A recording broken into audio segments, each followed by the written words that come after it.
सीधे आपको लिए चलेंगे इंडिया टुडे कॉन्क्लेव, जहां पर editor in chief Arun Puri address कर रहे हैं. A very warm welcome to the India Today Conclave 2021.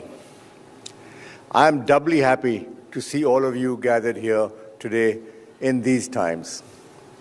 Let me applaud all of you for coming.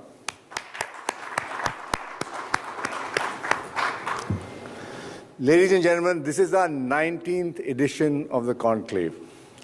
Thank you all for your support.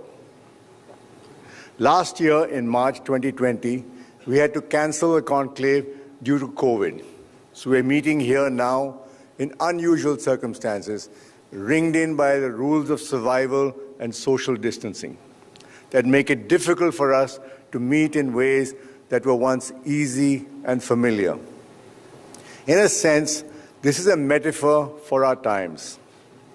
The last 18 months have been a time of great upheaval, loss, and uncertainty. We've experienced a deadly pandemic. We've seen the world's superpowers stumble with crumbling infrastructure. We faced an unprecedented shortage of medical oxygen and watched our loved ones suffer. We have seen extreme weather, floods, fires, storms engulf the world. We witnessed the mass migration of people and stark economic disparities. There has been ugly political polarization, desperate protests, loss of livelihood, and crippling digital divides. Millions of children have fallen out of school and face blank futures. Many have lost their livelihood. At personal levels, too many have experienced extreme loneliness and isolation. Depression and mental health issues have shot up. In a line, this has been a period of devastating disruption and precariousness. But every crisis is an opportunity to imagine something new. The human spirit is intrinsically resilient. It seeks inspiration. It wants to reboot, reconnect, revitalize. The theme for this 19th edition of India Today Conclave, therefore, is a better normal. Over the next 2 days, we will not spend so much as looking back as looking forward. We'll be seeking new ideas and new ways of doing things. Problems will be addressed in the hope of seeking solutions. There are 4 momentous challenges facing the world and India. The first is climate change, which we are witnessing all around us. Experts have called this the most decisive decade in human history with regard to climate change. If we're going to save humanity, the time for deliberation is over. It is the time for action. Don't think this does not affect you. India has committed to cutting down its greenhouse emissions by at least 33% by 2030. This will lead to many changes in the way we live. We have to find innovative ideas to make a green economy in India. The second is the pandemic and public health. How are we going to live with the coronavirus? And what do we need to do for the future? The coronavirus has occupied our mind space for the better part of 2 years. There are still many unknowns. How long is the efficacy of the various vaccines? How will the virus mutate? Is there such a thing as herd immunity? When will the pandemic end? And many more questions. We must work together to find answers and push for better and more robust health care. The third is the economy. The pandemic has put economies across the world into a tailspin. Every country is wondering what kind of recovery they will have. Economists are coming up with an alphabet soup of models: K-shaped recovery, V-shaped recovery, or U, or even Z.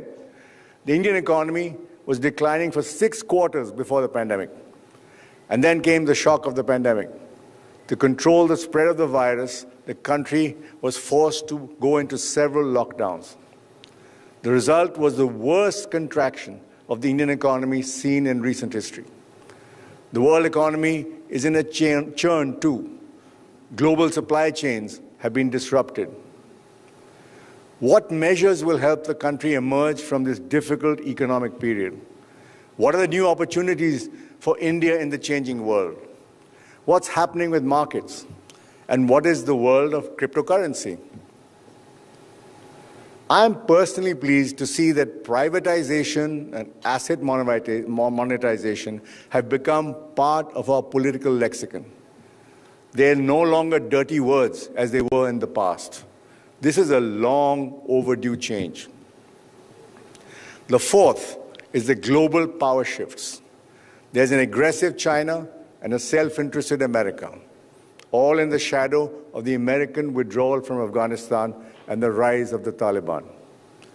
It seems the next hot zone for global diplomacy will be our neighborhood. We live in a volatile zone, and on the 20th anniversary of 9/11, it is a sobering thought to recall that what happens in Afghanistan has repercussions everywhere.